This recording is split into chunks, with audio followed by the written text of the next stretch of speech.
All right, threats and countermeasures. Wrapping it up. In terms of the system itself. Poor memory management. Why is that a threat? Why is that a threat? For overflows. Say again? For overflows? Yeah. If you don't have your parameters set correctly, you can be susceptible. Oh, there it is right there. Buffer overflow. This could also be in terms of you can create basically a denial of service on yourself by consuming too much of that primary memory, not allowing the system to catch up to the number of processes that you want to run. Covert channels. We mentioned this a little bit earlier, just in passing. What's a covert channel? Go for it, Joe. Oh, I was just having a 6th grade answer. Go for it. It's a channel that's not overt? Yes! All right, yes, for covert channel. A covert channel can be when an attacker can detect when you're running a process or that a process is running. That gives information in and of itself without actually knowing what the process is or what the data is associated with it. We talked about time of check and time of use and race conditions. What's that again, real quick? What's the problem there? What's the vulnerability there?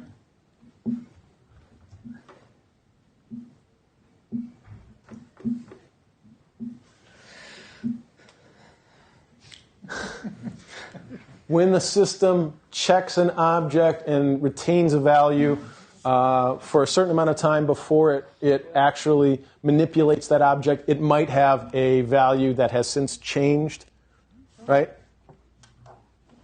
Buffer overflow, we just talked about denial of service. Again, Joan, what's a denial of service? Denying service. Good. So your service is denied. Excellent. Yes.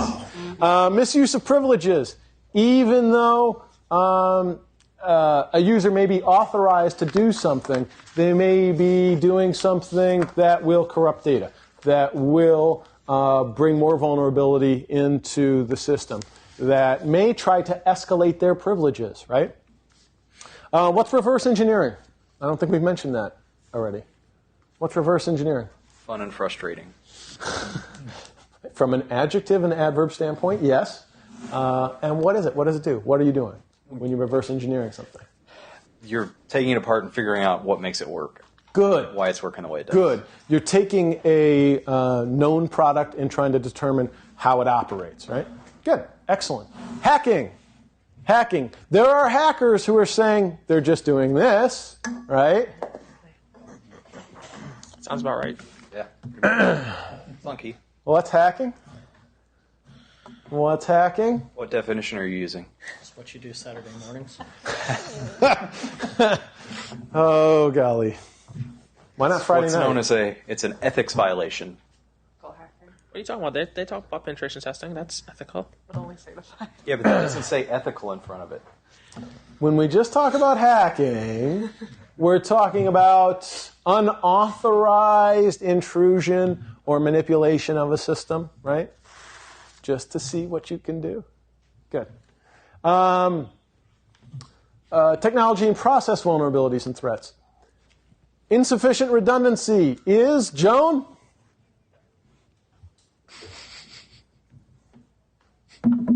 Give me my pen back. That's an easy one. Giving a physical representation of insufficient redundancy. Oh, I see. No, I'm going to give it to Andy. That's a good one. That's a good one. It's when your redundancy is not sufficient. Come on. You owe me a pen. Why do you want redundancy? What does it do?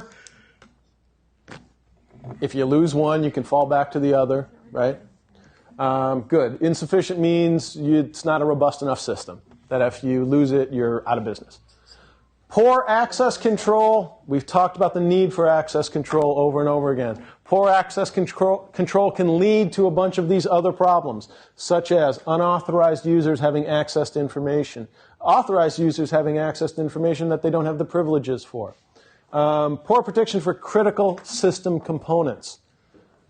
That's intuitive. That's obvious. If you lose something critical, again, you're out of business. And what's a single point of failure? You don't have redundancy. Good. And you put all your eggs in one basket. If that one place can be taken out and it cascades over the entire environment, you're toast, right? Good. So what are countermeasures to these things? How do you combat all these vulnerabilities? What's a code review? What's a code review, Joan? A review of code. Very good. Very good. Can that be automated? No. Why not? Yes and no. You could. You could. It's possible. There are tools for it. Why don't you want to, Gregory? Because it doesn't do the job well. No. You need human eyeballs on it, don't you? Is that easy to do? Like on my street. No. No. What kind of person do you need to do that? A coder. Yes, a code monkey. You need a programmer, right? You need somebody who knows what the intention of the things are, and you got to make sure you go through it. Do you do line by line? Yes.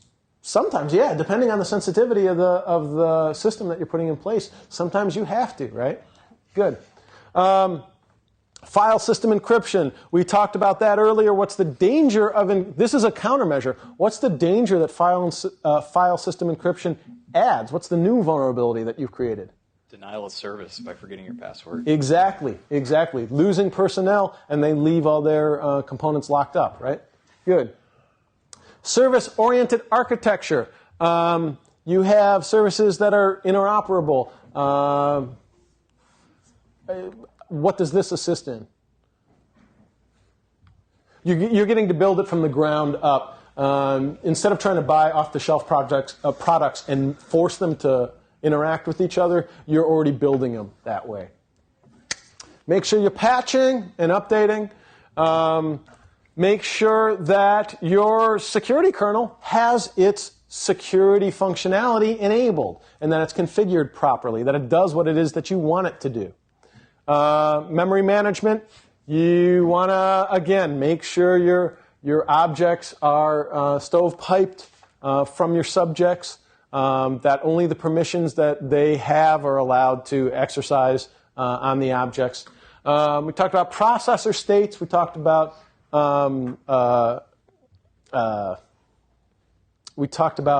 problem state and administrative state. What do we call it? Supervisor state. Supervisor state and problem state. Good. We talked about layering and data hiding, which is hiding your data. Good. And monitoring controls. Your logs and your HIDs. You can go back and recreate all the transactions that occurred on the system.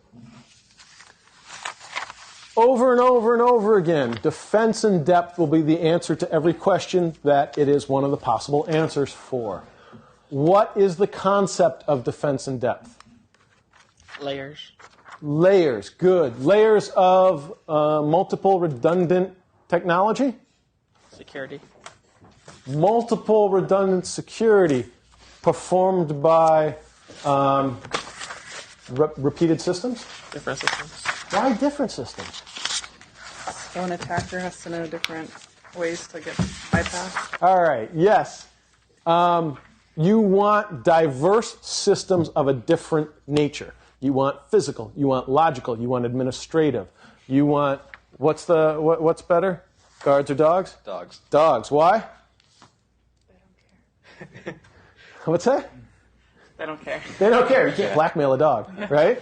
Good. All right, and we'll talk about that when we get... Sure you can. You give him a steak. What's that? Said, yeah, you can. You give him a steak. You give him a steak. Not if he's trained properly. We were talking about. Not if he's trained properly and well fed. You guys are great. I love that. All right, we talked in this module. We talked about the basics of architecture. We talked about the enterprise architecture, system architecture, and then system components, threats, and countermeasures. Any questions about architecture and security?